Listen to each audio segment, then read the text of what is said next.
Ouvre maintenant la séance. I call this meeting to order.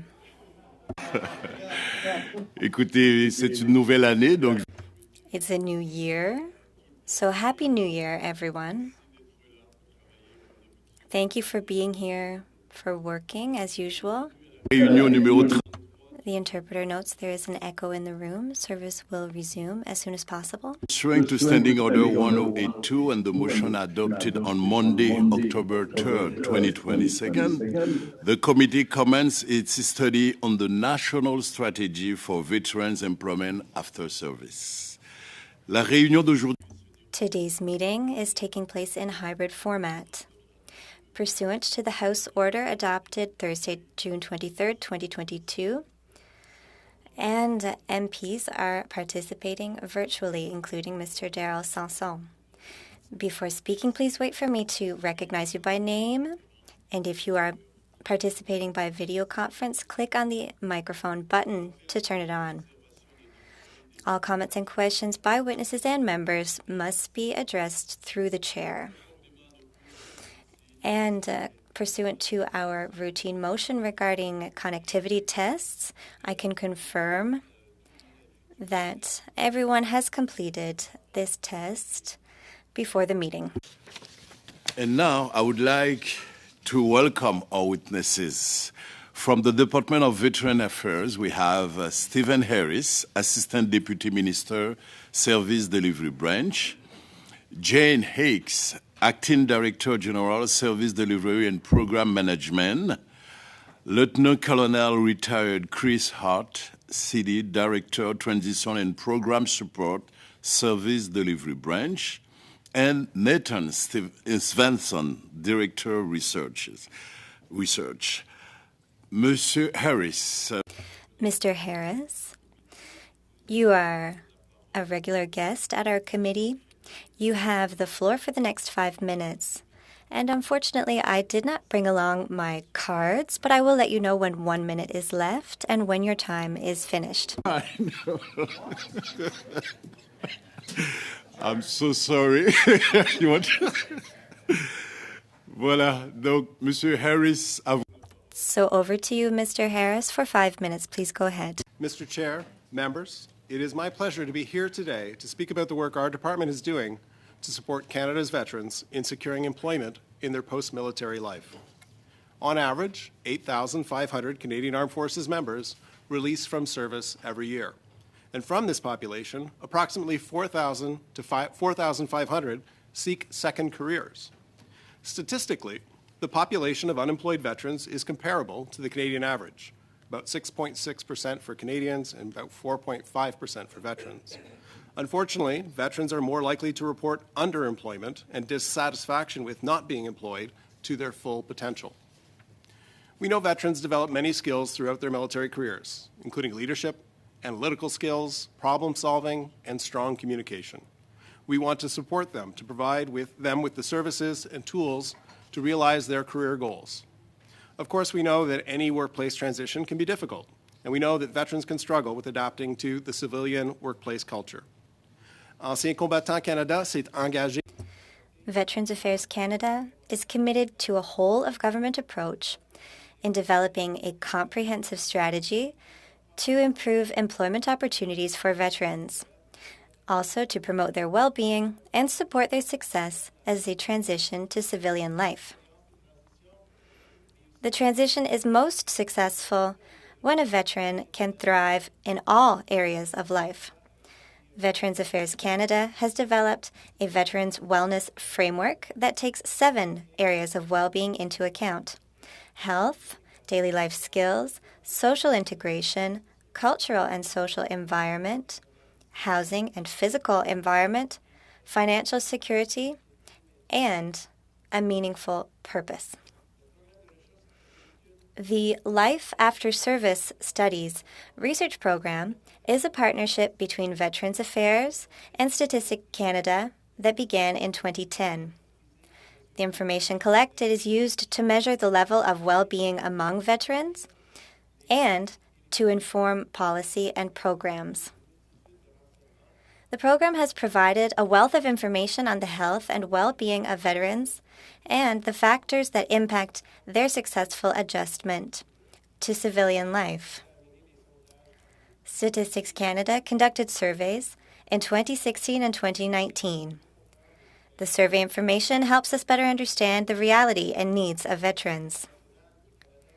Canada's National Census will also provide VAC with valuable information. In 2021, for the first time in 50 years, veterans were identified in the Statistics Canada census. The Statistics Canada data, made available in fall of 2022, allows VAC to create a comprehensive overview of employment for veterans. Many partners involved in supporting veteran employment: stakeholders, employers, advocates, non-governmental organizations, and municipal and provincial governments. The aim of our strategy is to bring many of these components under a unified vision that best serves veterans and their families. We currently support veterans by using their transition and maximizing opportunities for employment in the public service, private sector, or through self-employment. I'd like to give you some examples of the work that the department has undertaken with respect to supporting veteran employment.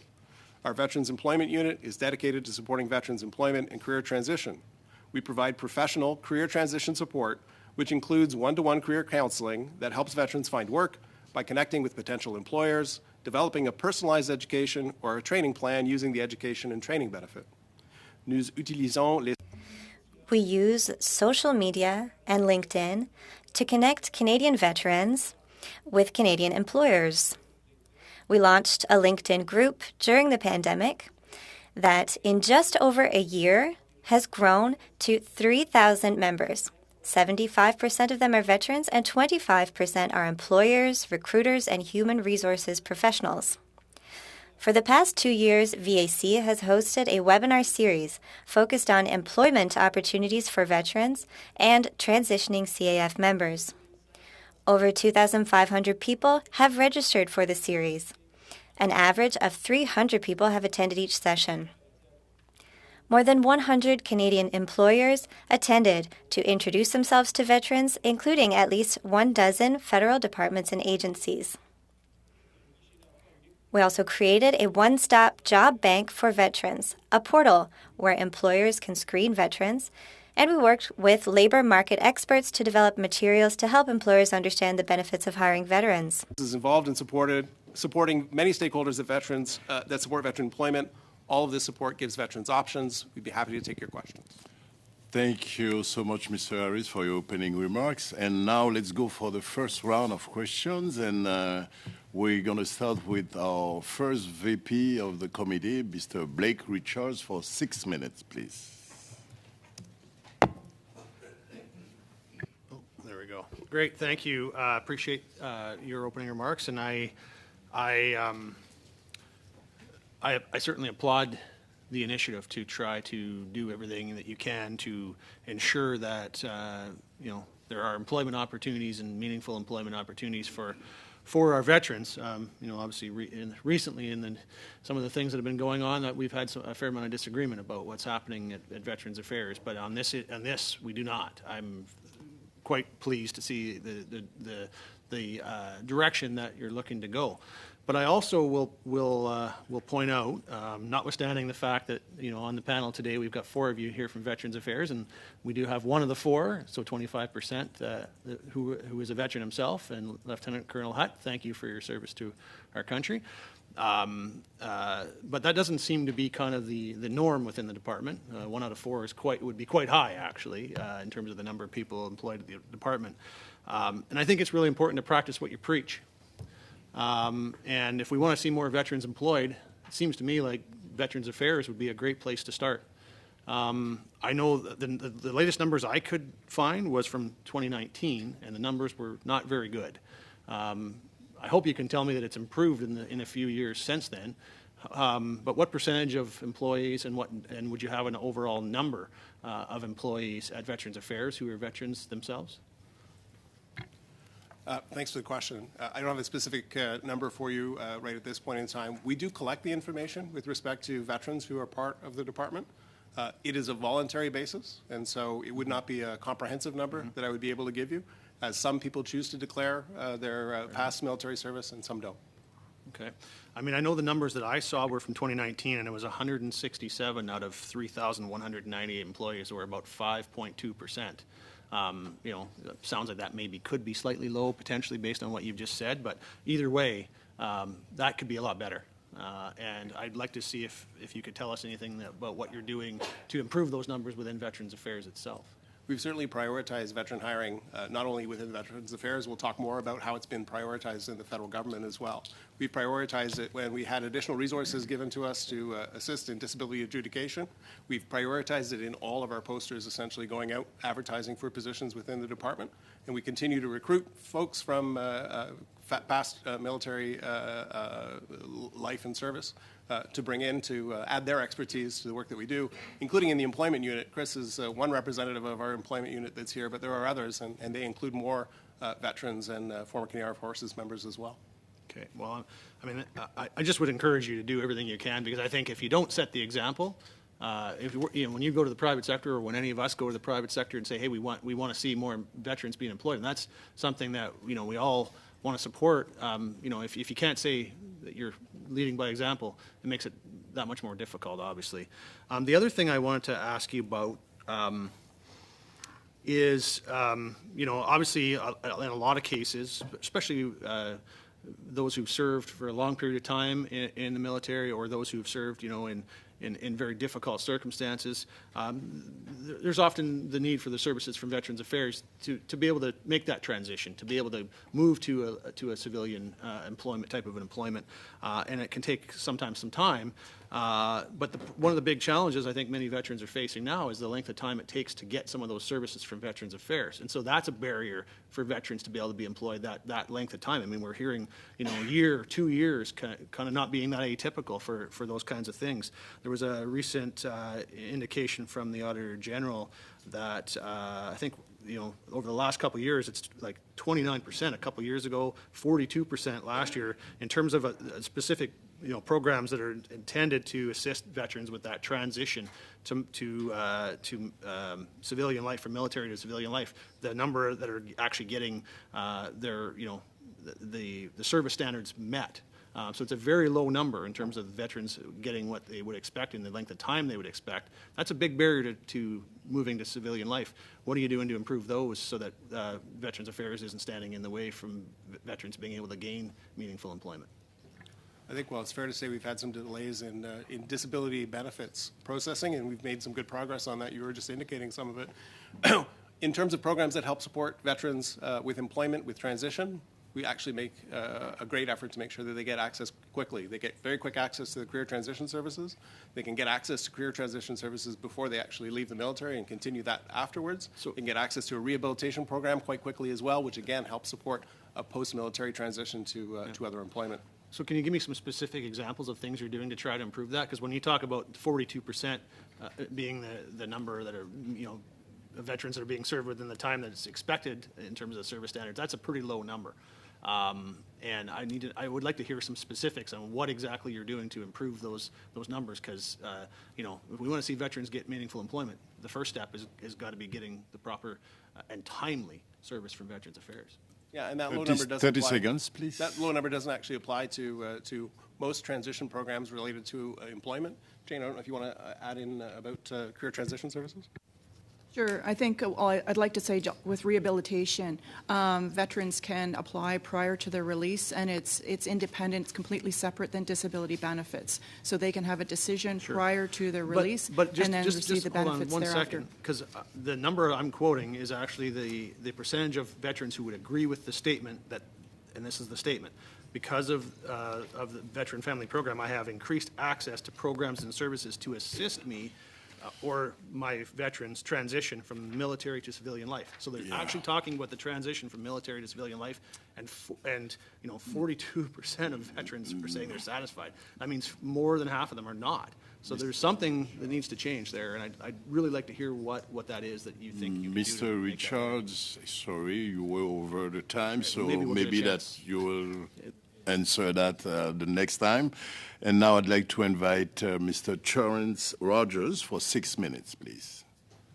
Thank you, Floor is Chair, yours. You're and welcome. welcome to our guests today. Folks, in 2021, our government made a mandate commitment to launch a national veterans employment strategy. I'd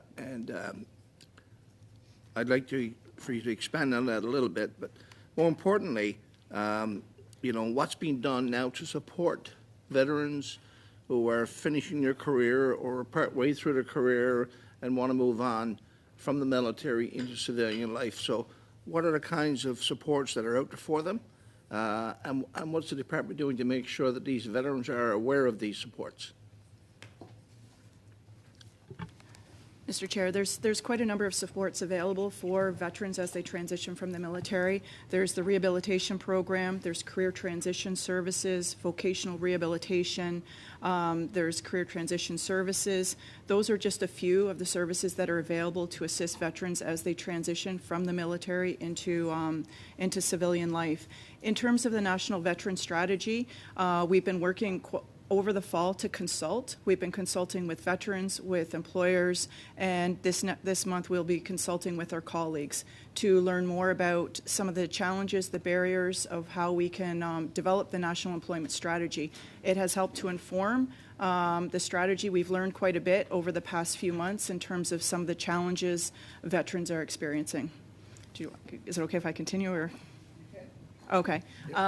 In terms of, we've learned that there are some challenges, particularly veterans, their skill set, their occupations don't translate easily into the civilian workforce. So a career, an occupation doesn't translate. They also find sometimes moving into the public service challenging. The application process, employers don't always understand their resume.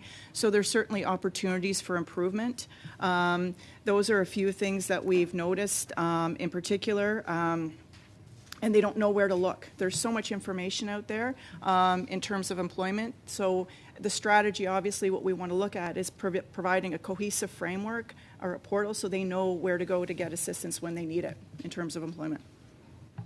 Yeah, the other question in my mind is, I wonder, is there any information being studied or any work being done by the department to determine correlation between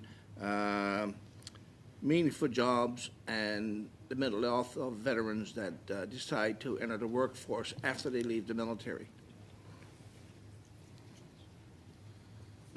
So there is work that's underway on a regular basis from our research group talking about the correlation between all of the elements of well-being. And so we talked about a little bit of them in the opening statement, where we talked about 7 elements of well-being, and they all relate to one another. Your financial security relates to how you might feel about your situation and your circumstance in terms of addressing your transition.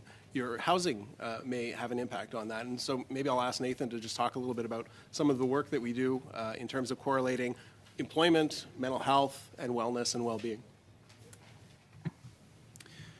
Thank you. What we found is that the 7 different domains of well-being really are interrelated and interconnected. You can't impact one domain without having auxiliary and peripheral impacts on the other domains. But in the past, we've and there was a question leading up to this meeting about the life after service studies that have been conducted since 2010, and that set of surveys covered those veterans who released since 1998, because those are the veterans who we had records for.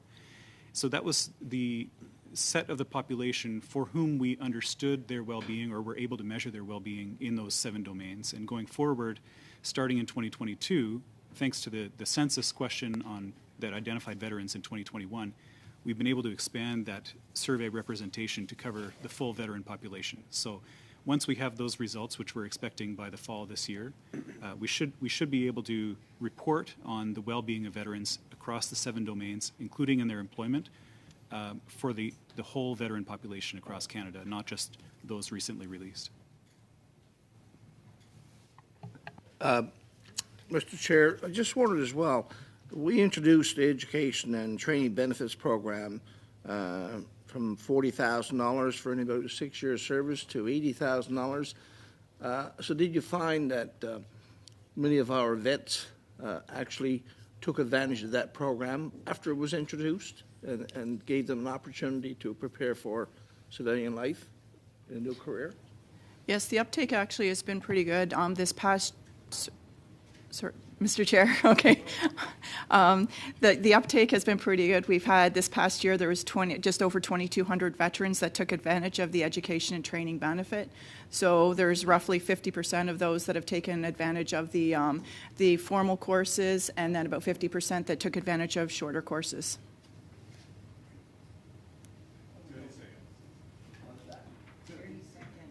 Okay. So the annual numbers you talked about of retirement, 5,500 and 4,500 actually seeking second careers. That's fairly impressive. I'm assuming the 4,000 that's not seeking second careers are probably those who have gone through an entire military career and retired after 25 years service or 30 years of service. Would that be correct? Mr. Chair, yes. So it's an interesting number, and we don't have the exact demographic breakdown because it would be variable. So you're looking at a combination of people that have medical conditions that preclude them from going into the workforce, some who are truly retired, as you mentioned, and then there's a number of them that are reservists who are already integrated into the civilian labor market because they are part-time soldiers and they all have civilian jobs already. Thank you so much. Thank you. Good. Thank you. Là maintenant, nous allons passer la parole. We will now go to the second co-chair of the committee, Mr. Luc Desilets, for the next 6 minutes. The floor is yours. Thank you, Chair. Good day, colleagues. I wish you a good return to Parliament, and thank you to our guests. First, congratulations, Mr. Harris. We have just seen the numbers between Francophones and Anglophones. There's a 90-day delay, and I regret that because it stops us from complaining about the government when things are not done well and from congratulating the government when things are done well. There is a significant difference, but it is much less than what it was in the past.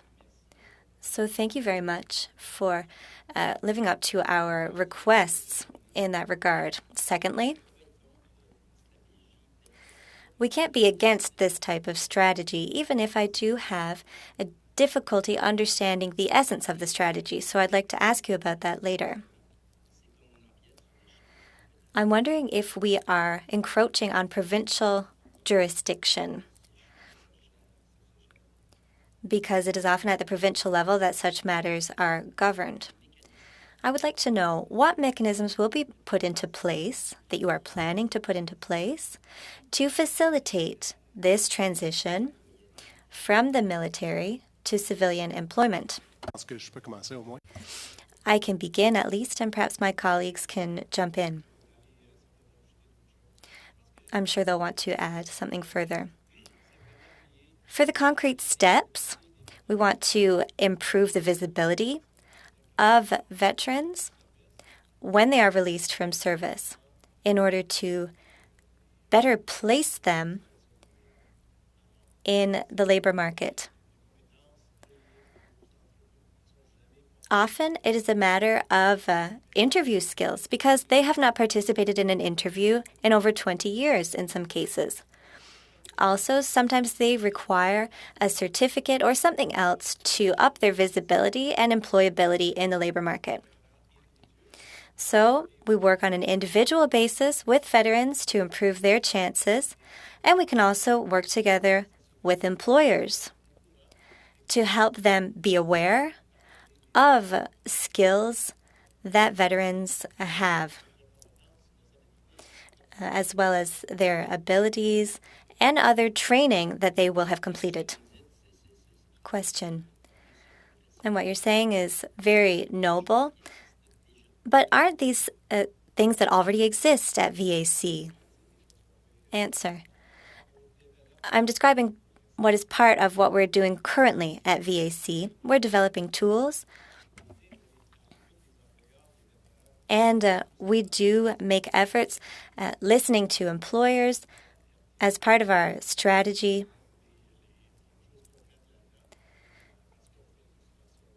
And right now, we are in the consultation phase. Question. I liked my colleague's question from earlier. We know there are very few veterans who end up becoming employees at VAC afterwards. This is something that Veterans Affairs laments because we know how important it is for veterans to speak with people who understand what they have experienced. I understand that it is not always easy to prepare someone to be an employee at VAC. But do you believe in that basic principle, and what are your objectives in that sense? Answer. Yes, we absolutely believe in hiring veterans, not only at VAC, but across all federal departments, because we believe that their abilities can support us in our objectives. Now, we don't have specific objectives for hiring veterans. We're still in the recruitment phase. And we know that their skills are valid in different departments. Questions. So you want to put a strategy in place. Have you clearly identified how quantifiable your strategy will be? For example, the strategy will have succeeded if X, Y, and Z. Answer. Well, we're not at the end of the strategy. We're just at the beginning of the strategy. We're going to gather all of the input we have received. And I'd like to pass it over to Jane so she can add some information we have already identified. Thank you, Mr. Chair. There's as Stephen just alluded to, that we are just in the midst of formulating the strategy. It's very early stages. We're really analyzing the problem. But things that we do know is that we do have to do things to improve the public service hiring mechanisms, the processes, and really the outcome being more veterans in the public service. We also know that we need to create better linkages between veterans and the private sector employers. We also need to know that we have to better align the supports both within the government but also external to the government that support the veterans as they make that transition. What exactly that all consists of is yet to be determined. The good news is that it's not a creation problem. It's a problem about aligning the goodwill and action that is largely out there already, so that creates a coherent picture and a coherent strategy. Merci, Monsieur Desilets. Thank you, Mr. Desilets. Pour fermer the first To end this first question round, our colleague MP Rachel Blenny for 6 minutes, please. Well, thank you, Chair, and thank you all for being here today. So I guess my first question is really around the fact that there has been a clearly identified employment challenge for veterans from these particular groups, younger veterans who have less service, female veterans, partially because they leave before their 20 years of service, which means they have less access to their pension. And also, if you recognize that women are more than twice as likely to have part-time jobs and medically released veterans. And this is very concerning. We know that in 2013, there was an income study that showed medical released and female regular force veterans experienced larger reductions, 10 times the average in income after release. That is staggering to think of those numbers. And so obviously there's some significant challenges there that have not been addressed in a meaningful way.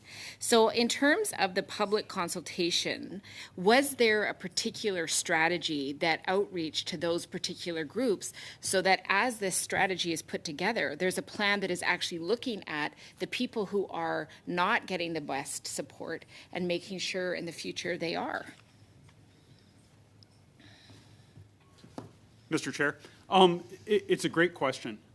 There are a couple things that we've done through the consultation. First is that we used a public forum that we have called Let's Talk Veterans that had a very significant uptake. We had over 1,000 responses from across the veteran community, so statistically relevant. that identified this. The other opportunity we have was the census results, which for the first time had a veteran indicator, and is giving us access to that demographic data that can identify some of these areas that we need to pay attention to. What the solutions are, we don't have those yet. We are still in the analysis phase of identifying those pieces, but we have the information now that can allow us to start identifying what we need to do to create the solutions to address those issues. Okay, so I hear what you're saying to me, but what I'm really asking is, was there a specific part of this strategy that outreach to those particular groups? Because I hear that there was 1,000 responses. I'm happy to hear about the Veterans Indicator and the stats process. But if there isn't particular outreach to these marginalized groups, how are they going to see this system reflect their specific needs? So was there anything that was targeted to those groups so that their voices were amplified, because their voices are obviously being silenced? If I may, the consultation is still underway. So while we're still doing the analysis, and as we identify some additional information from the census survey, from the consultation, then we can do some more focused consultation. But at this stage, we have not focused specifically on individual groups. So I guess my next question then is, once you do focus on these particular groups, will you update this committee so that we can see the work that's being done? I've got nods of head, so I'm going to take that as a yes. Absolutely. Thank you. Mr. Chair, I would also add that the intent with the strategy is it's going to have an integral performance measurement and follow-up mechanism so that we can do continuous improvement. So as we develop this and we do the performance metrics to watch those populations, as you mentioned, that the intent would be to introduce measures as part of the strategy to specifically address those issues. Okay, so just to clarify my understanding, does that mean that there will be a targeted approach in identifying those marginalized groups and watching them specifically and seeing the outcomes that can be measured, and that us as a committee would be able to observe that through the years? Okay. I don't know what the 17 questions that were on the online consultation. I believe there were 17 questions. Can the committee have access to those 17 questions? I got another round of nods, so I'm going to take that as a yes. That's fantastic. So one of the things that I am curious about is, how is the education and training benefit going to fit in with VAC's national employment strategy? Is there any talks about how those two things will work together? Mr. Chair, it is one tool in the toolbox, so there is a variety of supports and services, and depending on where veterans are in the transition service process and what their needs are, it is a tool that is there for them. Okay. And we know that veterans and entrepreneurship is something I'm curious about.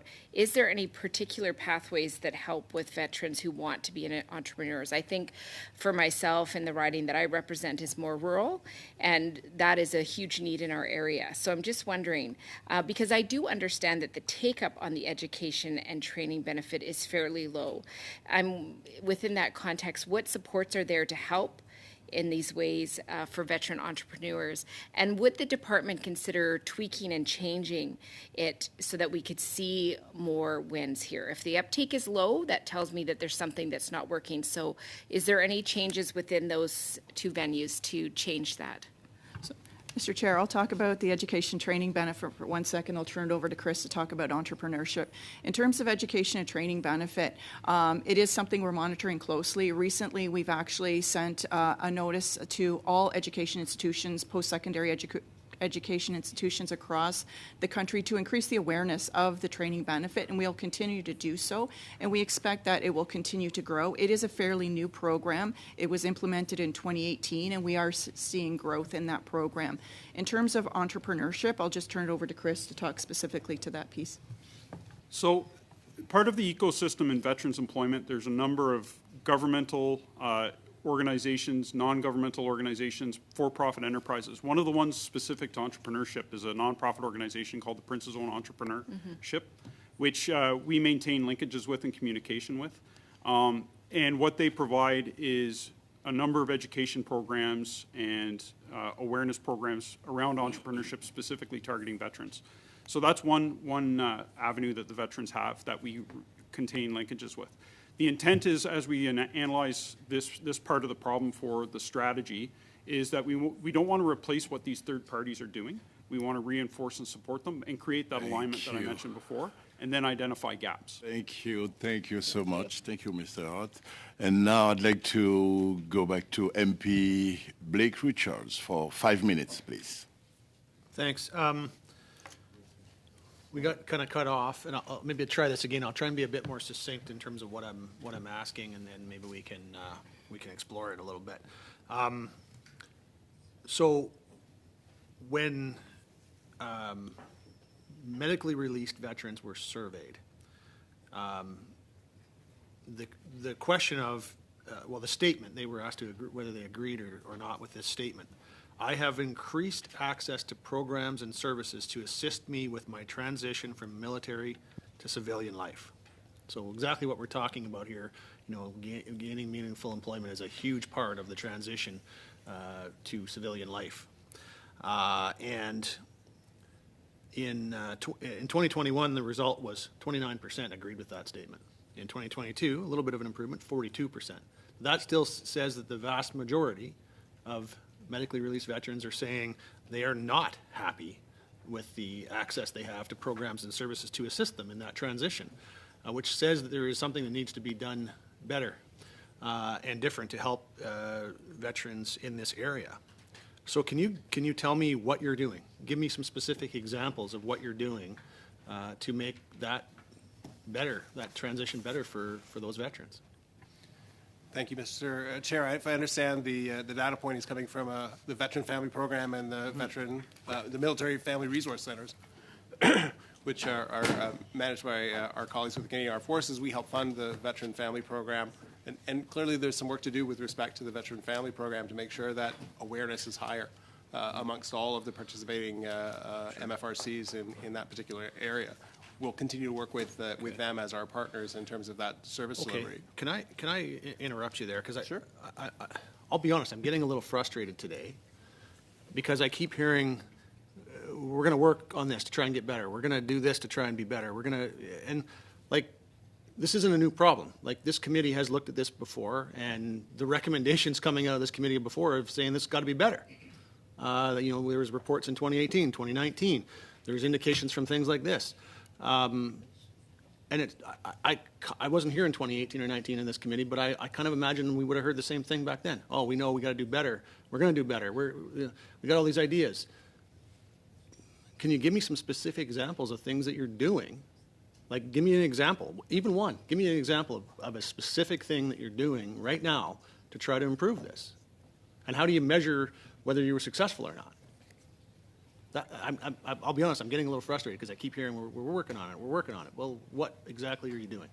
I appreciate that. I'd say we've introduced new programs since 2018 to help focus specifically on transition and improving the ability of Canadian Armed Forces members to transition. We've spoken about the Career Transition Service. That helps veterans, and even in some cases their spouses, look for employment, find employment, be prepared to actually go out and seek employment from CVs, resume preparation, interview preparation, and others. The education and training benefit, again, helps veterans transition, where skills may not necessarily be fully there to allow them to do that. Okay.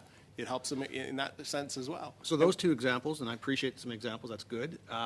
When were those, two questions on both those examples. When were those things put in place? And what do you do to measure the results, and what have the results been? So the two programs were launched in 2018. So they've been in place for a couple of years now, as Mr. Hutt indicated earlier. We've also added a whole host of things I mentioned in my earlier part. Okay, but sorry, on those programs, Sure. What do you do to measure the results, and what have those results been? We actually survey veterans who participate in the Career Transition Services, for example, to get their feedback on what's worked for them, what hasn't worked for them, the number of folks who go through that one. The education and training benefit, we mentioned some numbers earlier around participation in the program, people who go through and complete education processes and ultimately end up going on to additional employment. So can you give me those numbers, like in both cases, like Yep. what because I think the important thing here is like I absolutely do not question your commitment to try to be better. I hear that. I understand what you're saying, but I think it's really important that we measure what we're doing to make sure that it actually is having an impact and adjust if needed. And so, like with both those programs that you've just mentioned, what did we see improvements in 30 concrete seconds. terms? 30 seconds, please. So, Mr. Chair, as part of Point the of order, Mr. Speaker. career Point of order, please. Of order? Yes, go ahead, Mr. Sanson. Yeah, I just want to underline that I believe Mr. Richards is going ahead of our task here. All the work is not done and completed, absolutely not. That's why we're consulting. That's why we're in front of the committee to learn and to have some examples.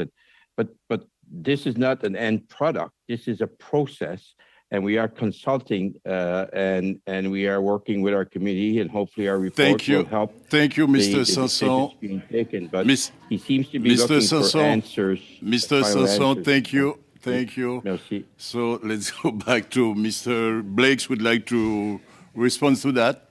If I can, Mr. Chair, because, I mean, I think the parliamentary secretary actually makes the very point I'm trying to make. Like, we've had these conversations before in this committee. This committee's done reports previously, and, you know, it's always, you know, well, we're just kind of starting. We're going to see what we can do. But the whole point I'm making here is, how do we measure that what we're doing is having success? Because it's like we can't keep having the conversation over and over and over again.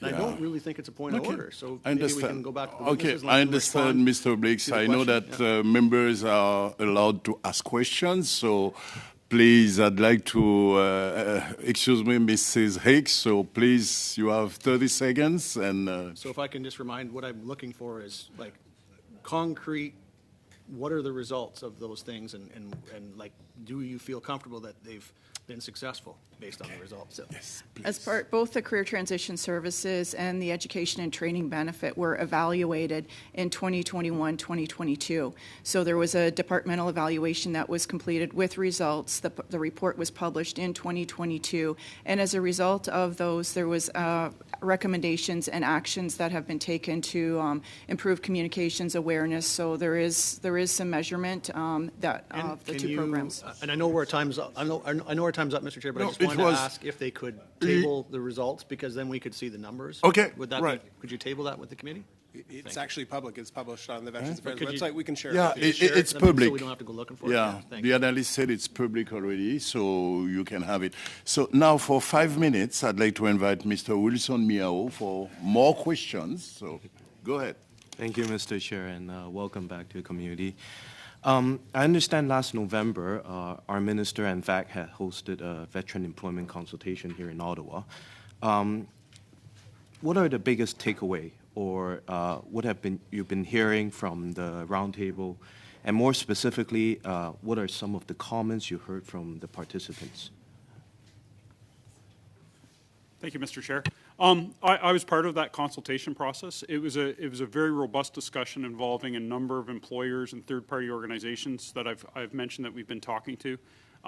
Some of the key takeaways was regards to the call it the communication, the abilities of veterans to communicate what they are bringing to the table, or the value proposition of their skills and experience, and the employer's ability to understand what that value proposition is.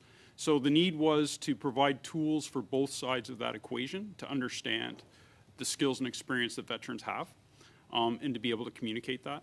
The other one was the comments that we saw were that really the supports for employers. So it's not just about recruiting veterans and getting them in the door, it's about retaining the veteran workforce. So creating an environment where veterans are part of the workforce and integrated, and have mentors and a network of practice or community of practice that supports veterans in the workplace. And then the third key takeaway was that there really isn't a silver bullet solution, that it's going to be a system or a suite of solutions that we have to bring to bear to provide and meet the needs of both the veterans and the employers that are interested in operating in this area. Thanks for sharing.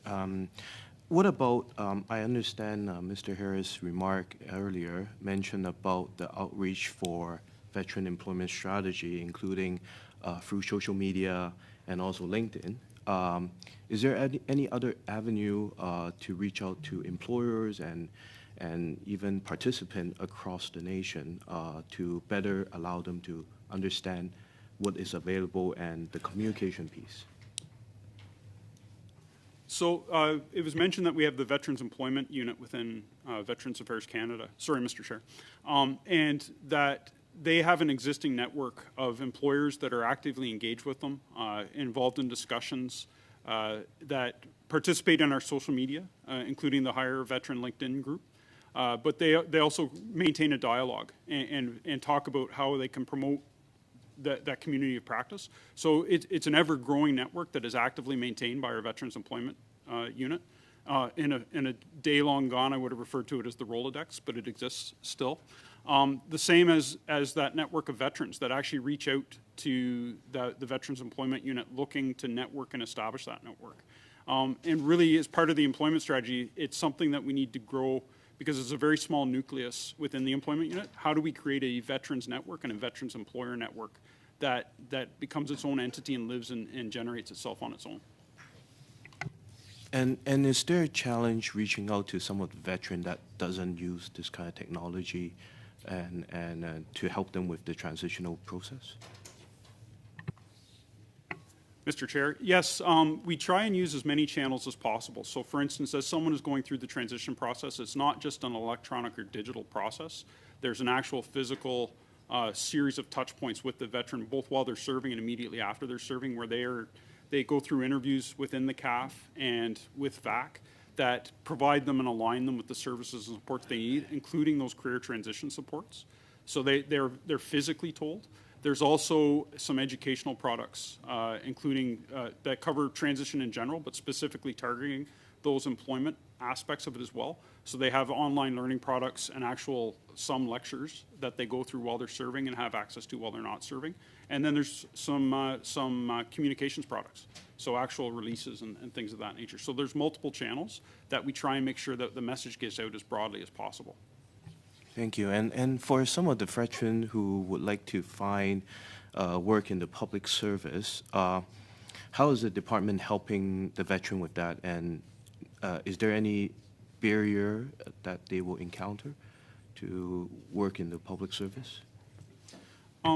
One of the findings that we found through the consultations that there are some challenges with getting into I wouldn't say barriers, but there's challenges and frictions to getting into the public service. One of them is the complexity of the application process and then the duration of the application process. So it's one of those ones, if you're transitioning out of the military, it's not necessarily a long application process to get into the public service, isn't necessarily what you're looking for. So those are some of the challenges. Some of the work that we're doing is that we are actively partnered with the Public Service Commission and D&D, Canadian Armed Forces, working on ways that we can actually better implement the provisions that were made within the Veterans Hiring Act, and also just operationalize and smooth out some of those friction areas and challenges within the hiring processes that are done across the public service. And that will be integral to the National Veterans Employment Strategy as well. Thank you so much. Thank you, Mr. Miao. Et là, pour deux courtes... Now for two interventions, I'll begin with Mr. Desilets for 2.5 minutes, please. Thank you, Chair. Mr. Harris, when will this strategy be completed and implemented? Excuse. In the near future, in a number of months, probably. Earlier, Mr. Harris, you said it's necessary to prioritize hiring veterans. But for you, when it comes to a healthy transition between life in the military and civilian life, is it a question of resources? I think it's a question of communications regarding where to find the resources and how to put them to the service of veterans. Sometimes veterans leaving the service wish to retire. Sometimes they wish to work part-time or full-time. Question. So you have what you need to follow through with this strategy? Yes. And you have the sufficient financial means to do so? Yes. Great. I'm pleased to know that. This morning you appeared, Or rather, this morning we saw in the papers the amount of the 2021-2022 budget that was not spent, and $12 million for VAC was the amount not spent. How can you explain that? Answer. I'm not sure if I fully understood the last bit. 12 million. Yes. For service for veterans. 12.7 million. That was not spent over the course of the year, and I don't understand.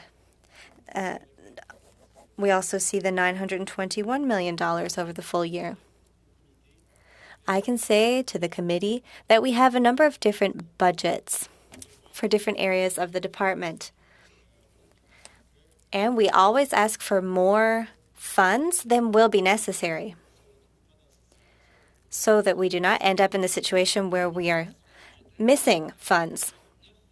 Well, when we look at the budget, we see $921 million in total that was not spent. We always ask for more funds than will be needed. I understand, but that money was planned to be spent for that year. And we know that requests are going to increase, applications are going to increase. I'm not criticizing you personally, but I wanted to point this out. Thank you, Mr. Desilets. Thank you. I would like to now give the floor to Ms. Blaney for 2.5 minutes, please. Thank you so much, Chair. And Ms. Hicks, if I could just come back to you. You mentioned that the education and training benefit seems to be having a pickup. Could you just table with the committee stats or send us where we would get that information? That would be helpful. Nodding heads is fantastic. So my other question is really on the potential bias and stigma and discrimination faced by veterans when trying to find employment. I've heard from veterans directly that there's sort of a broad brush painted on veterans, that they have mental health challenges, that they're suffering from PTSD and are unstable and difficult to employ. And that's the perception that they feel like they're battling out there. So I'm just wondering, is VAC taking this into consideration, and what are the active steps that VAC is doing to counteract this false narrative? That's a pretty broad brush to paint every veteran with, and it certainly undermines the high level of training and diligence that they had in their service. So I'm just wondering, how is that being addressed, and will it be addressed more succinctly through this process? It's something that did come up as part of the consultation process, that, you know, not veterans are not broken, that there is a lot of veterans that have meaningful contribution, that have purpose, that want to be employed. And it's certainly something that we're using as we inform as we develop the strategy, looking at ways that we can get information out there, work with CAF to change the narrative. Okay. Thank you for that. And I want to come back probably to you, Mr. Hutt, on the entrepreneurial stream.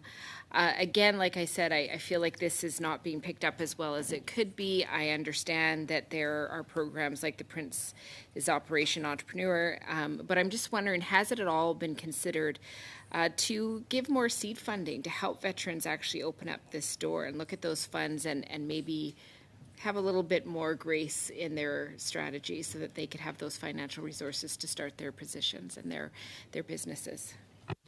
So we are looking at that entrepreneurial space as part of our analysis, but we don't know what tools. So one is we're still trying to figure out if there are gaps or in fact gaps. So we do have some of the anecdotal, from the consultations, we've heard some of the same things, is that there have been statements made that there are barriers or frictions in the entrepreneurial space.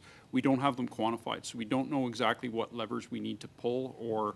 And when I say we, it's not necessarily going to be a Veterans Affairs. The strategy's got to be national in scope, which includes both governmental and non-governmental agencies. So we need to create some alignment or some suite of tools that responds to that need, but we don't know what that is yet. Thank you. Thank you so much. I know that some members were prepared to ask more and more questions, but time is running. But I'd like to give 2 minutes for each of them. So I start with Mr. Fraser-Tormy and after Mrs. Richie Valdez. For 2 minutes, please. Thank you, and thank you for joining us today, and thank you, Mr. Hutt, for your service. During these conversations today, respectfully, one of the comments that was made was that you're taking surveys of people who have gone through the re-education program, who have got employment. Now, these people have been successful. The problem I have with that is the metrics should be that you should be evaluating people that aren't successful and that should be looking for jobs. And so after reading through the Standing Committee of Government Operations and Estimates from June of 2019 and a seamless transition to civilian life for all veterans, it's time for action from May of 2018, and the Bill C-27, which was passed in March 31st of 2015 for vets employment. What kind of assurance are we going to have? Because there's 32 recommendations that are sitting here, and we need to kind of hear what are you going to do that's going to be different from all of these other reports? If I may, Mr. Chair, I just want to clarify a point that it was an evaluation that was done by the department when I talked about career transition service and the education and training benefit, and it was a random sample. It had nothing to do with the success of the program. It was those that had applied for the program, and that was the survey that was conducted.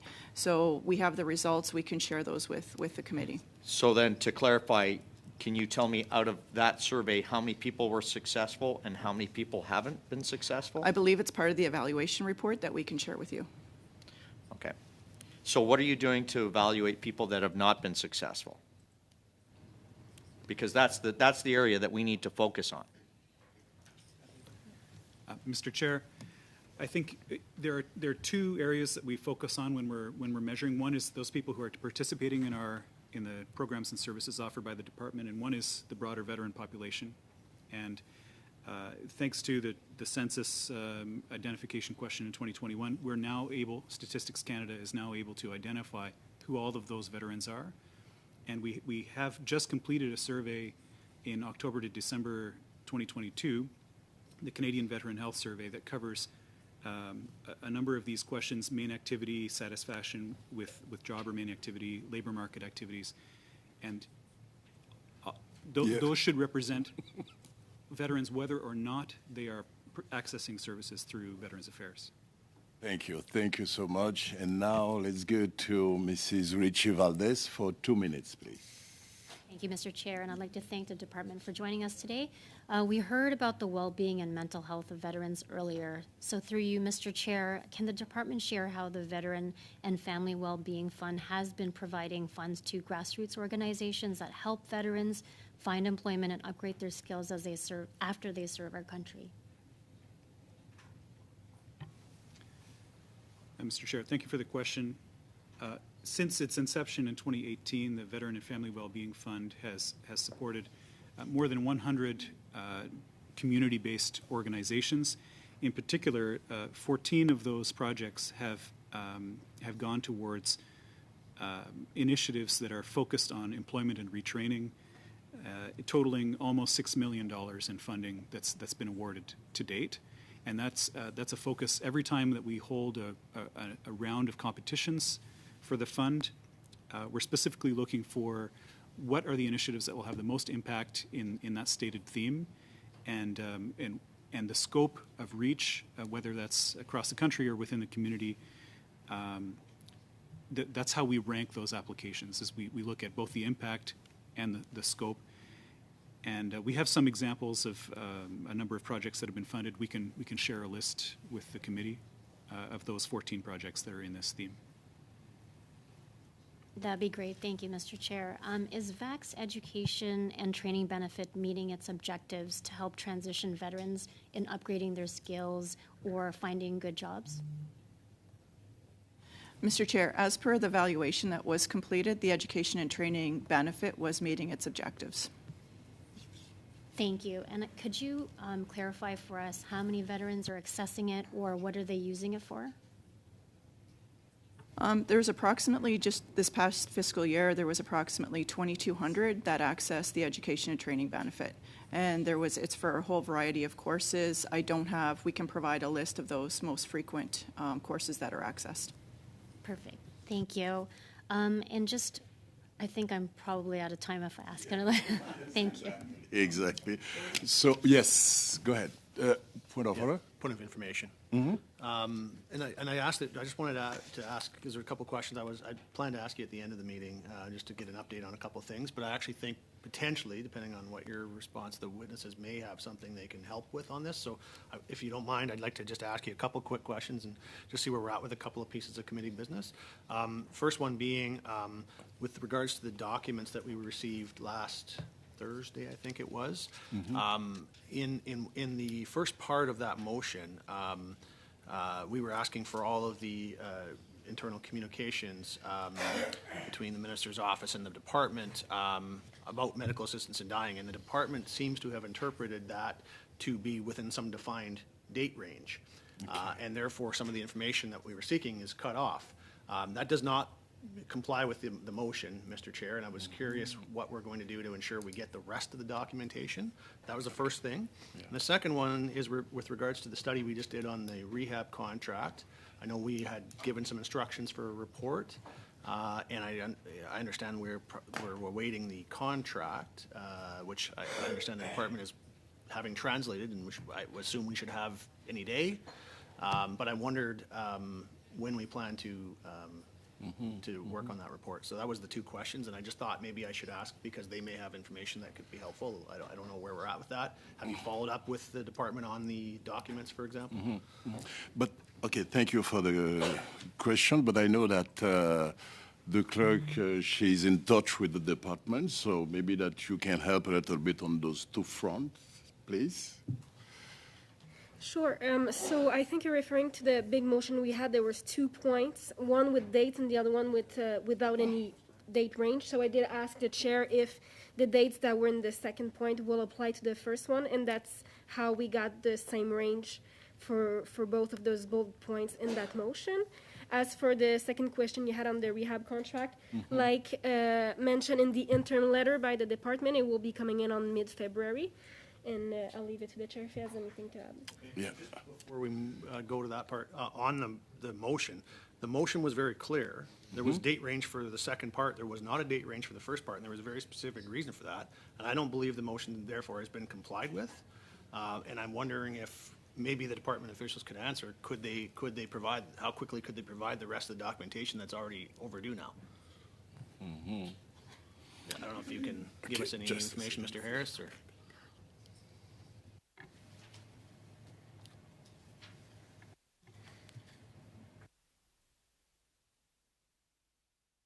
Yes, I'd like to ask Mr. Harris for 1 minute, if you could reply to that, please, about the date.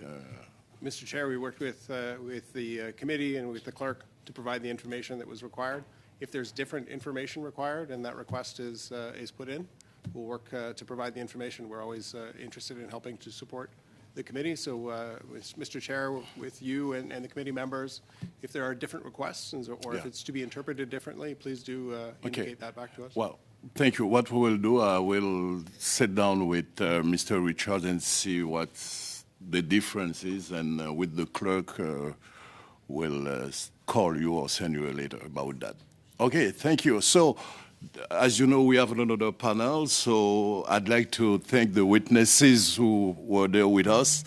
Tout d'abord, je voudrais remercier Monsieur Stephen.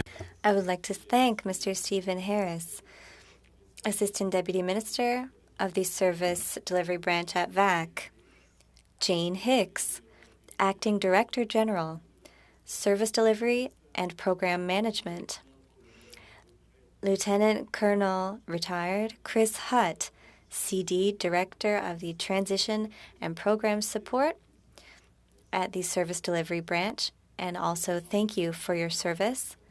And finally, Mr. Nathan Svensson, Director of Research. Thank you on behalf of all committee members. We will now suspend briefly to proceed to the next panel of witnesses. Thank you. The meeting is suspended.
Okay, we can now proceed to the second panel of witnesses.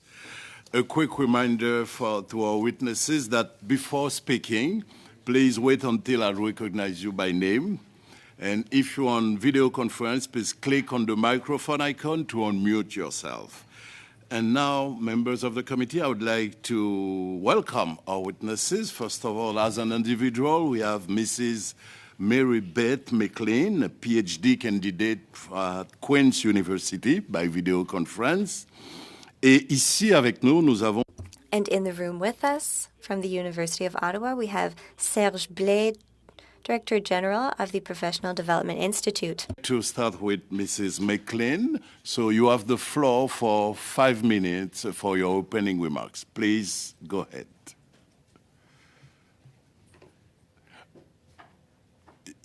Your microphone on mute.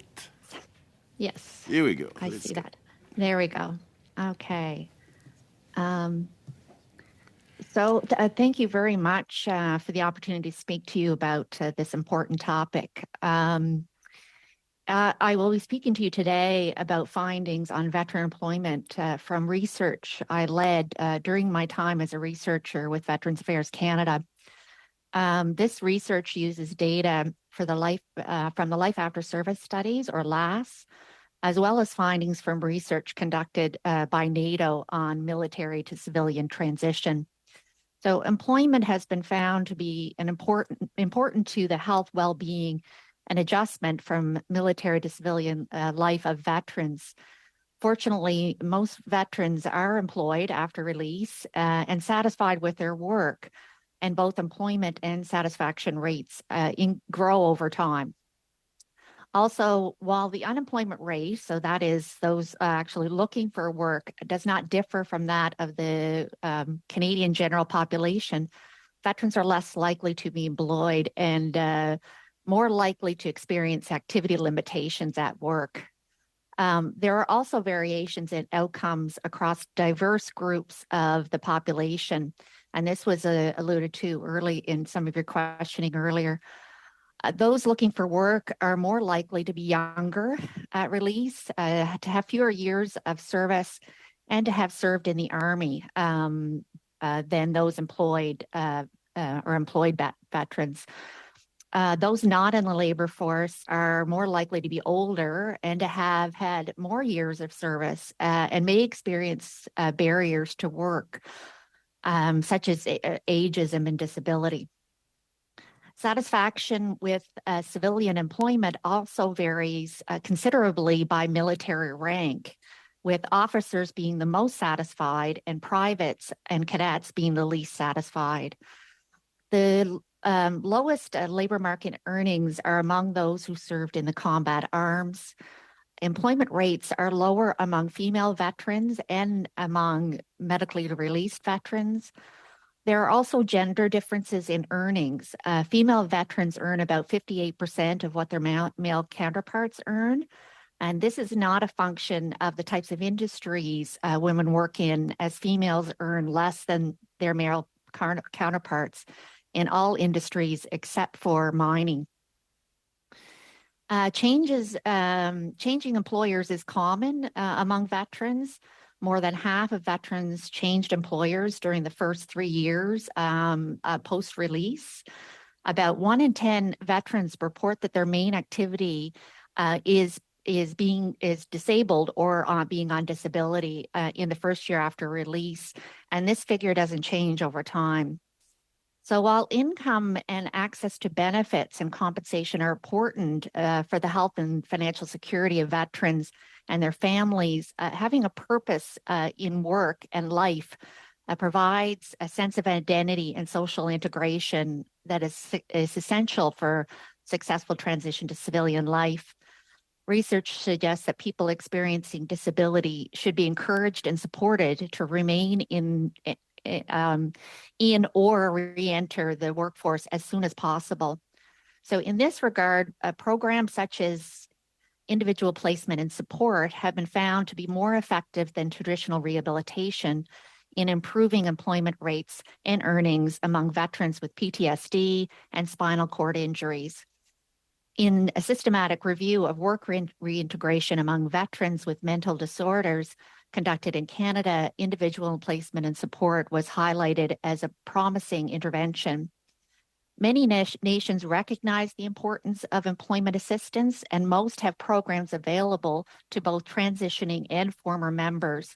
A few, such as the UK, have formally evaluated their programs.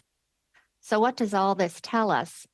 First, supports need to account for the differing types of employment outcomes experienced by various subject groups of the population. Second, supports also need to recognize the dynamic nature of the labor market, which necessitates that not just supports in the transition to civilian life, but also ongoing supports in maintaining and finding more suitable employment. So third, for those experiencing disability, we need to ensure evidence-based interventions are in place and are reaching those in needs.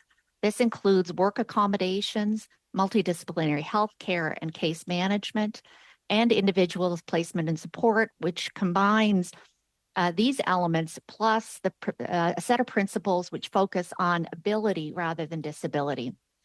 So finally, we can learn from the successes and failures of other nations. And thank you for your attention. Thank you so much, Mrs. McLean. And now, je voudrais souhaiter la bienvenue à Monsieur. I would now like to welcome Serge Blais. You have 5 minutes for your opening remarks. Good day, and thank you, Mr. Dubourg. Thank you, Mr. Richards, and Mr. Desilets for the invitation. Mr. Jeff Musson should have been here today. I know he's watching. Hi, Jeff. He encountered severe medical issues on the weekend, not life-threatening, but his doctor wisely told him not to come. So I'm going to try to do as best a job as I can. I'm the director of the Professional Development Institute at the University of Ottawa. So PDI, as we call it, serves the upskilling, reskilling, learning needs of about 10,000 people every year. These are people that are beyond the baccalaureate and master's degree programs, so basically professionals. Of the 10,000, a good maybe 2/3, if not 3/4, are from the federal public sector, actually. And we like to think that we work at the intersection of academia, government, and industry. And this program, the Coding for Veterans program that I'm describing here today, is part of that institute, and I will add is probably my pet project. Coding for Veterans, Codage pour les vétérans. Coding for Veterans helps fill the cyber skill gaps in Canada's tech workforce. We observe that members who have released from the CAF have the skills, the temperament, the aptitudes to perform successfully in cybersecurity. We say that we go from the battlefield to the cyber field, or from deployment to employment, if you will. We have a 90% success rate of all the veterans that take this program. I'll describe that a bit later. And there are 3 basic streams without going too technical about it. One is secure software development. The other is network security associate. And then another one is cybersecurity security architect program. Each stream represents about 650 hours to complete, so it is not for the faint of heart. It requires a lot of engagement and commitment. Typically, people will do it over 8 months, which essentially adds up to 20 hours or so a week for a duration of 8 months. Certificate, the completion of one of the streams leads to a certificate of professional development from the University of Ottawa, and, very importantly, also prepares graduates to write industry-recognized certificates, and that's hugely important for industry, especially in this field. They won't let just anyone come in through the servers and stuff like that. You need to show that you have the credentials, and this program prepares them to get those credentials, the CISSP, CCNA, and a bunch of acronyms like that. The program is offered 100% online, self-paced, but with tutorial support. We don't let people fend for themselves. They are self-paced, but they have access to real-time tutors. And the program, of course, is available across Canada. Le programme s'offre dans les deux langues. The program is available in both official languages, and 50% of the classes offered are now offered in French. By the end of this year, we hope to be able to offer 100% of classes in French, just like they are in English. This is a mandate of the University of Ottawa, with some exceptions. We have also offered classes in Quebec and New Brunswick, and on October 26th, we went to Mirabel and Montreal also to promote our program. Evaluation, it's important to ensure that people who come in are not set up for failure. Alors, on veut assurer un minimum de compétences. We want to make sure that people have a minimum basis of skill, especially going into such a technical sector. They have to know that they have those skills. There's also an interview included because we're looking for candidates who are well suited to our program in certain ways. As I mentioned earlier, the success rate is 90%, which is the envy of deans and many other programs at University of Ottawa. We're also in very close collaboration with key industry players, Amazon, LinkedIn, etc. And there's a reason for that. First, we want to provide a true and complete experience for our participants, and also this fosters employability. And many times, participants in the programs are offered a job even before graduating. There's also a mandatory class on organizational behavior. In addition to the technical training, on veut de cette façon-là. In this way, we hope to cover the cultural aspects of the workplace and to work on their employability. And how to prepare a CV, how to develop an online profile. And this is what we do through that course. La moyenne d'âge de nos The average age of our participants is low, 39 years of age.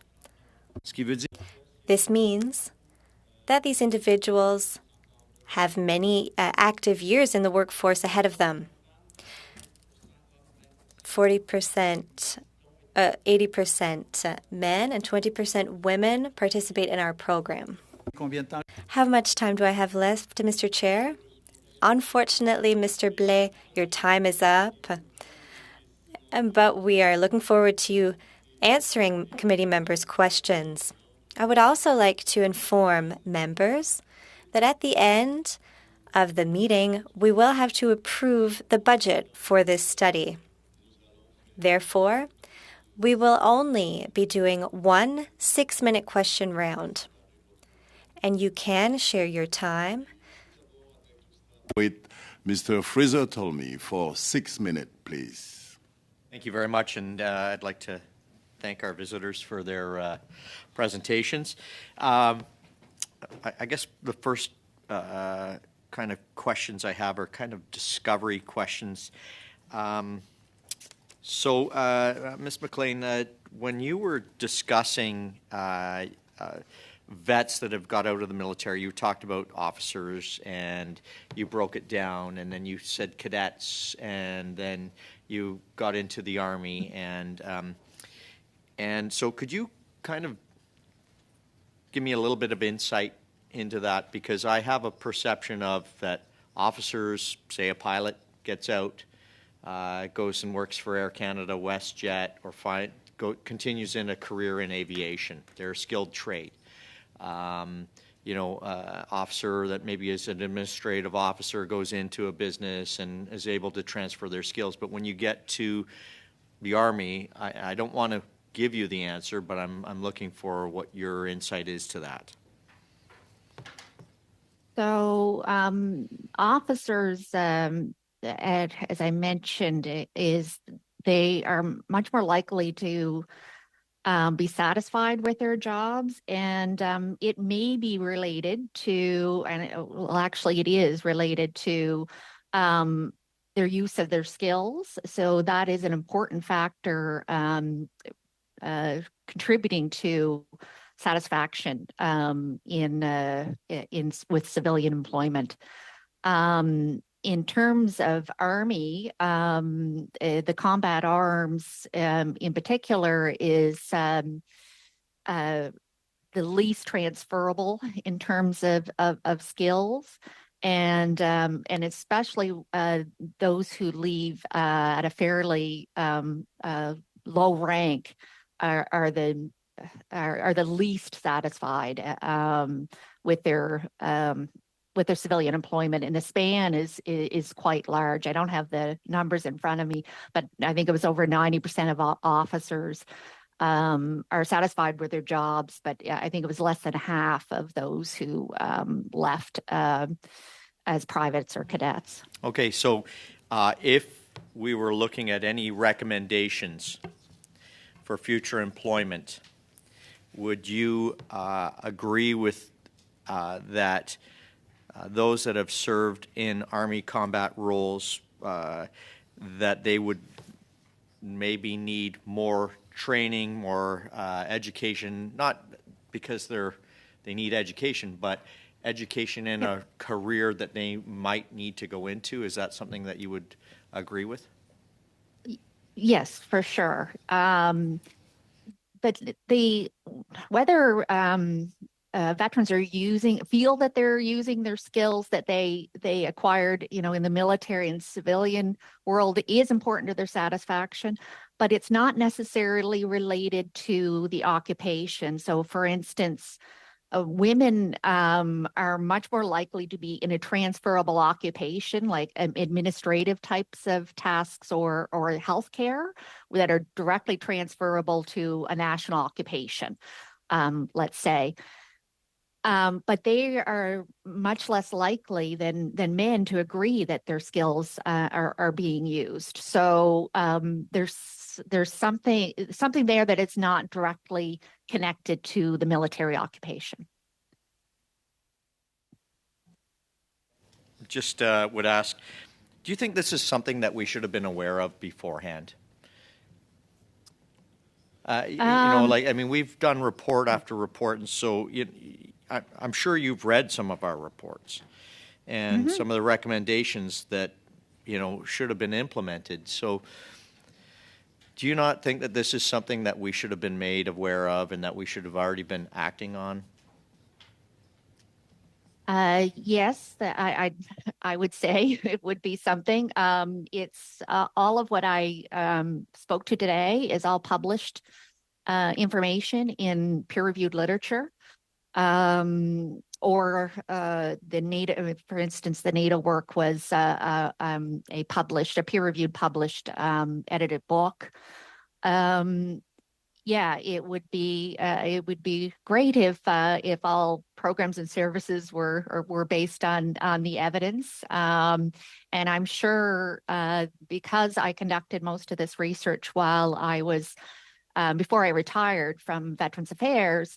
They do have access to this information, and I'm sure it will be part of the strategy. Okay, thank you. It just, as someone that's sat on this committee for a year, it becomes disappointing that we seem to be failing vets in not only in careers, future careers and future employment, but we also fail in delivering service for their care afterwards. And so, having over 4 reports in service. We've got 3 or 4 now in what we can be delivering in careers, and it just seems to be there's an obvious answer, but a lack of action. And after 8 years, it gets very disappointing for the people of Canada to be dealing with this. How much more time do I have? Oh, it's over. Exactly, exactly. So you're right on time. Thank you, Mr. Tolmi. And now let's go to Mr. Sean Kesey for 6 minutes, please. Sean, it's your Thank turn. you very much, Mr. Chair. I just want to come back, maybe breathe a little optimism into the meeting after that last, that fairly somber closing remark. Ms. McLean, you were involved in the Life After Service studies. I think you indicated that from the outset. And the Life After Service studies indicated that post-release, the post-release income among veterans in those studies reached the pre-release income 3 years after and continued to rise for the next 10 years. Is that right? Yes. And for those that were in the Veterans Affairs Canada Rehabilitation Program, 3/4 of the participants had their pre-release earnings recovered. Is that right? I believe so, yeah. If my memory serves, yeah, that is a paper I wrote, yeah. Okay, thank you. I just want to come to Mr. Blais for a minute to get him into the discussion here. The Coding for Vets program, you said that there are 3 streams. One is software development, the other is network, and the other is cybersecurity architecture. Is that right? That's right. Okay. And the employment possibilities within each of the streams, you mentioned some big players like Cisco and LinkedIn. The question that I have is this. The work that Ms. McLean did indicated that 34% of veterans who transition after service end up in the public service. And you highlighted those that go from your program into the private sector.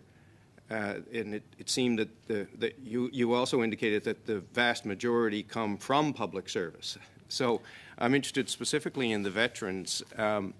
Does the training that's provided under any of the 3 streams lend themselves to public service? Could that be part of the explanation why the percentage is so high? Yes, I don't have the exact number of the. We have 400 people in the program right now. We've graduated a few. Some are still ongoing. They get hired through a variety of sectors, consulting firms, banks, the federal government itself, KPMG, defense contractors. So I don't have the exact numbers at hand, but they are deployed, in a quite a variety of sectors. When I said that 2/3 of the people come to us from the federal government, this is not specific to the Coding for Veterans. Right. It's the Institute overall. Yeah. Okay. Within Veterans Affairs, we heard the officials earlier talk about the employment and training benefit. Yep. And the fact that 2,200 veterans a year avail themselves of that benefit. And I also read in your materials that the tuition for the Coding for Veterans program is 100% covered by the federal government. Yes, it is. Is that the sort of thing that comes from the employment training benefit? Exactly. Yes, exactly. 2,200 vets a year benefit from? Thank you. Yeah, so 400 people at 15,000 each with 6 million, so more or less. Yeah. Thank you. Back to you, Ms. McLean. One of the last things you said in your opening remarks were that we have an opportunity to benefit from best practices internationally. Could you expand on that and let us know what the gold standard is in terms of transitioning veterans post-service into employment opportunities? Well, I wouldn't say that there's a gold standard, but there. As I mentioned, the UK has put actually quite a bit of effort into into employment after release, and they recently had done a few evaluations of the program. One of them showed that that they weren't providing services or a lot of services to probably the most vulnerable, which are those who had very few years of service in the military, because it was based more on eligibility criteria than on need. So what I would say is that that whatever strategy is put in place, that it that it doesn't require so many years of service in order to provide benefits, because as I was saying, the younger veterans with the shorter terms of service are the most likely to be unemployed following release from the military. I want to come back to what the LASS studies told us, and one of the findings was connected to the level of disability, and if I understood it correctly, those with a higher disability rating fared better post-employment than those with a low one. I'll just give you the quote from the summary that we've been given. Earnings recovery was quite polarized, as many with low disability assessments had poor earnings recovery, and many with high disability assessments had high earnings recovery. That, to me, seems counterintuitive. Can you help me? Yes, but in 15 seconds, please, Mrs. McLean. Yeah, I'm sorry. Yeah, well, it's so yeah, that's still true, but earnings recovery is lower among people with high disability rates, but there is quite a few of the population that were at both ends. So Thank you. It is intuitive. Yeah. Thank you so much, Mrs. McLean. And maintenant, nous allons passer à Monsieur Luc. Now, Mr. Luc Desilets has the floor for 6 minutes. Thank you, Chair. Mr. Blais, my questions will be for you. Congratulations, this is an excellent initiative in this program. It facilitates employment for veterans, which is a huge need. But above and beyond that, it fills a labor gap that we have. You mentioned 400 participants. Is that since the beginning of the program? No, the program is about 2 years old. So we have about 200 who are now on the labor market now, and 200 who are now studying.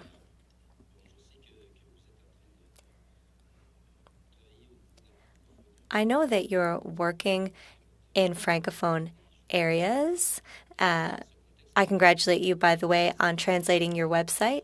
Are you planning on expanding in Quebec? I mean, coming to look for Francophones? Yes, absolutely. That's why we went to Valcartier. Last year, we went to Drummondville and Mirabel as well.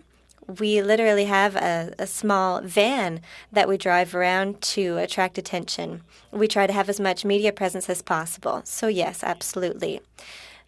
The foundation is now in place because the program has been running for 2 years.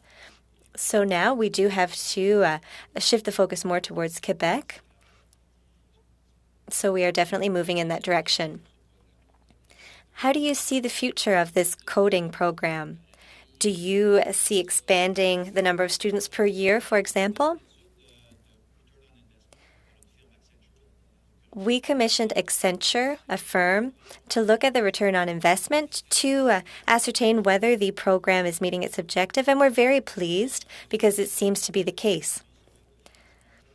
The funding is there, so there's no reason that we shouldn't expand our class numbers. We want to be cautious, of course. We don't want to create a situation where anyone would be frustrated. But yes, of course, we would like to grow our program. There are even people not from the military who would like to participate in this program. Do you receive funding from VAC? Yes, VAC, or rather the ETB, the Education Training Benefit, pays the full tuition, which is $15,000 for each participant. For your program at the university, this must require huge funding.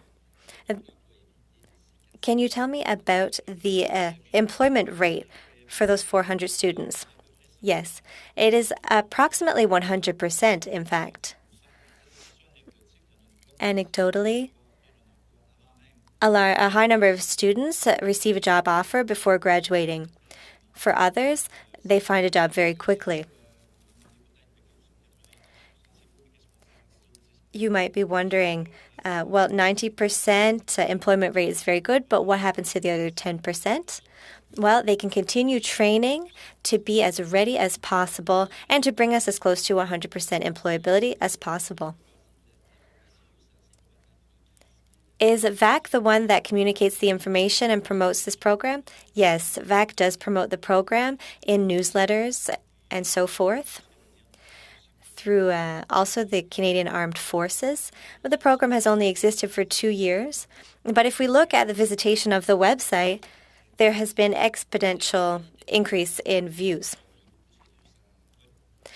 Do you think that you will grow the program to teach more than 200 students? Yes, absolutely, especially since we offer the program online. I wouldn't say that the potential is limitless, but we do want to add more students.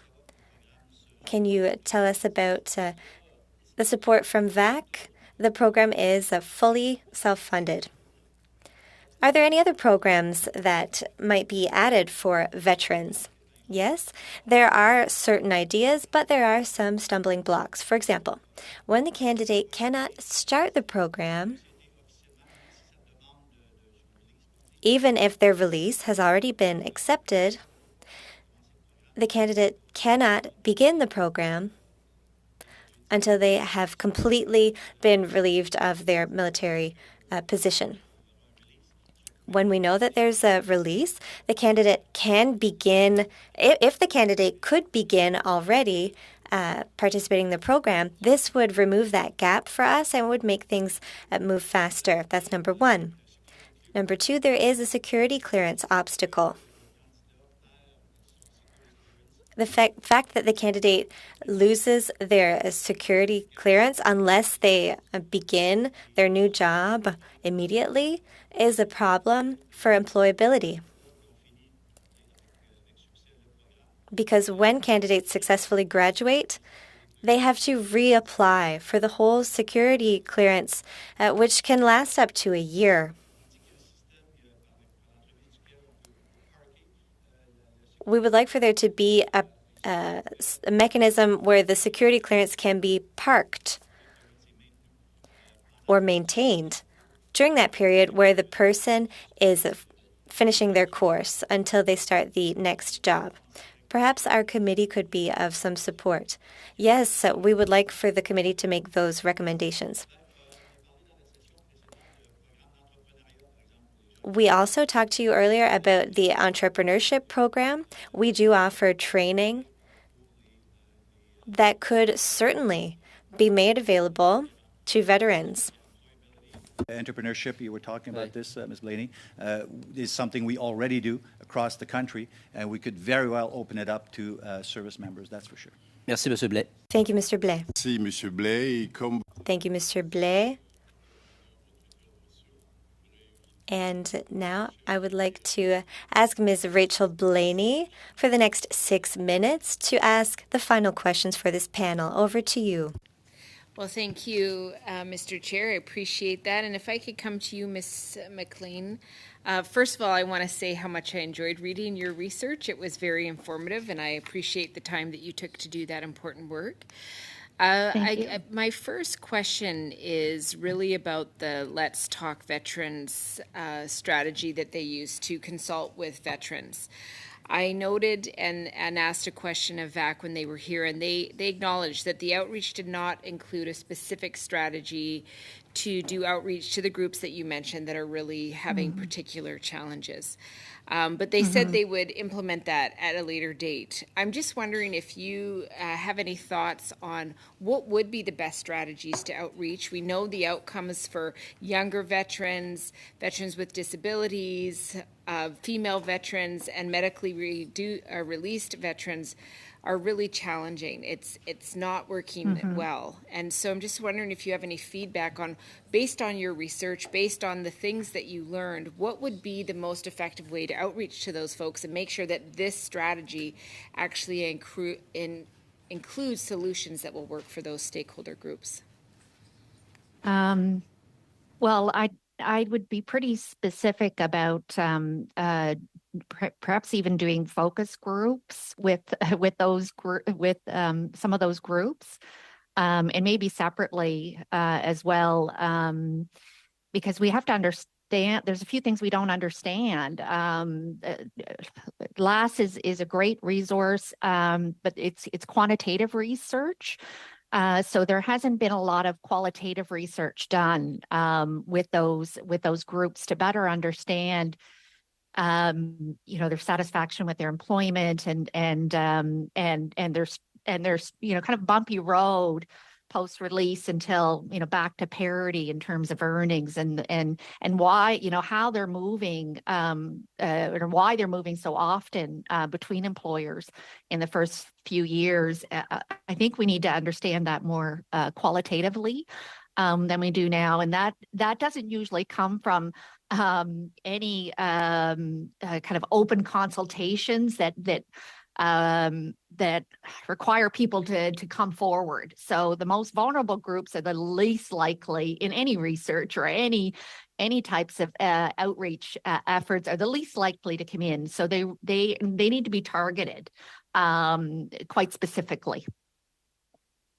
Well, thank you for that. And I read some of your research, and it talked specifically about the fact that female veterans have been found to experience higher overall disability risk, and also noted a higher rate of injury in the initial military training. And I'm just wondering, in the research that you've done, does this relate specifically to future employment opportunities? Yes. So one of the areas that is very important in the employment world is work disability. So, and that's very complicated. And so I tried to give a little bit about how to things that evidence-based interventions to prevent work disability. But one of the things that women and older veterans experience, and those with disabilities, is ageism, sexism, and ableism all combined. And a lot of veterans are getting out, in their 40s and 50s and are still seeking employment because the pensions don't necessarily, take them to the age of 65 or beyond, or potentially beyond. So those the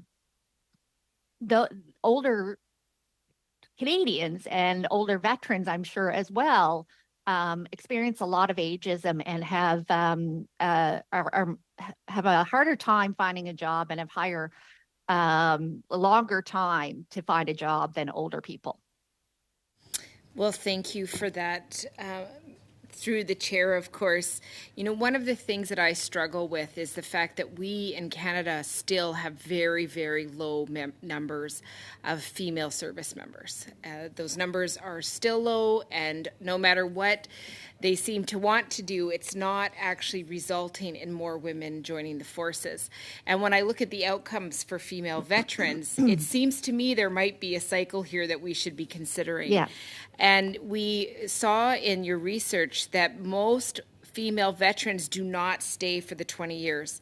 And that means, of course, that when they leave, they do not have that resource to help support them. So what I saw in your research is that male veterans would have the 20 years, have their pension plus their employment, which would allow for better outcomes, where female veterans do not have that. So I'm just wondering, based on that, is there any information you give us? Is there a particular trend? Like, why are women not staying in our service? That's a great question. I don't know the answer to it, but I think you did allude, to it. Is that they do have poor outcomes, and part of recruitment is about the experiences of others, and recommendations to join the military or not to join the military based on their own experiences. Thank you. Thank you so much. And avant de rejoindre les témoins, I would like to ask members that that we have a budget for that study. So I would like to have your approval for that. Mr. Richards? Yeah, I actually had a question on it. I haven't got it in front of me. I wasn't prepared Okay, to discuss it, but it won't be long, please. I had noticed that the amount for the Toronto witnesses seemed quite high. Okay. And but I would agree we probably shouldn't discuss it now, but if it's just a matter of maybe getting a clarification on that, we can pass it. I'm okay with that, but I just noticed that it was quite a high number. Yeah, we have explanation for that, but I think that Mrs. Wagenthal would like to. We're discussing that with our witnesses here. Oh. If we have opportunities for them to either be asked more questions or thank them for coming. No. To ask more questions, no, is not possible because it's 5:30, but it's just a minute before we close that meeting, so that's why. But we need this approval in order to continue that study. Excuse me? We do need to discuss it. I agree. Okay, great, thank you. So the clerk has answers on. It's an estimate. Please go ahead. Exactement, comme le président le dit. As the chair said, regarding the Toronto fees, all we have is a summary of travels made by other committees, but this is only provisional. This is just an estimate. It's a number that we have for any place in Canada. I chose the two biggest cities here, two examples of Vancouver and Toronto, but these numbers will change when witnesses confirm their attendance. I guess I just struggle a little bit with, and I generally don't get too worked up over these committee budgets, but I do struggle a little bit with that number. I mean, when I look at Vancouver at 2,000, I go, okay, I know flights from Vancouver can be expensive, but Toronto is almost the same number, and it's a heck of a lot closer. I mean, it is nowhere near $1,500 to fly to Ottawa from Toronto, and I get there's a night of hotel in there and whatnot, but I guess I just feel like we should try to be a little, at least make some effort to be realistic with the numbers, and I just don't know that one seems high, and I don't know how this then works, but I mean, if someone wanted to take advantage of that, they could get a pretty nice suite in a hotel for the evening for that price, right? So. Go ahead, please. So as for so for example, if there is accommodation, we have a cap fee for that. So that's not negotiable if people ask. But like I said, this number is taken. There's no cap on the flights. It's just a flex flight because sometimes this committee can be canceled or not. So that's the recommendation they have. Is there any limitation on the type of fare that someone can use? The only reason I press this is just because that does seem like a high number for. Yes, so there's a cap for the So for example, for economy and not business, yes. Okay. Yes, there's a cap on that case, too. it's not. In that case, what it boils down to is that this is a maximum amount, and because there is a cap on the hotel and there is a cap on the fare class, we really wouldn't reach that number unless there was a real reason for it. Okay. Thank you. And I heard that those kind of things, we should discuss it in subcommittee, and I agree. So Are there I any, move to support it. You support it too. Are there any other intervention on that proposal, on that budget, or you, est-ce qu'il plaît au comité? Does the committee wish to adopt this budget for a maximum of $19,000? Thank you. Carried. I'd like to now come back to our witnesses. Thank you very much for your patience. We would like to thank you for participating in this study and for your testimony. This afternoon, I remind committee members, we had the pleasure of receiving Mary Beth McLean, PhD candidate at Queen's University, and from the University of Ottawa, Mr. Serge Blais, the director of the Professional Development Institute. Once again, thank you very much for participating in this study. And I ask committee members, are you ready to adjourn this sitting? Yes. Thank you, everyone. Thank you to the interpreters and technicians. The meeting is adjourned.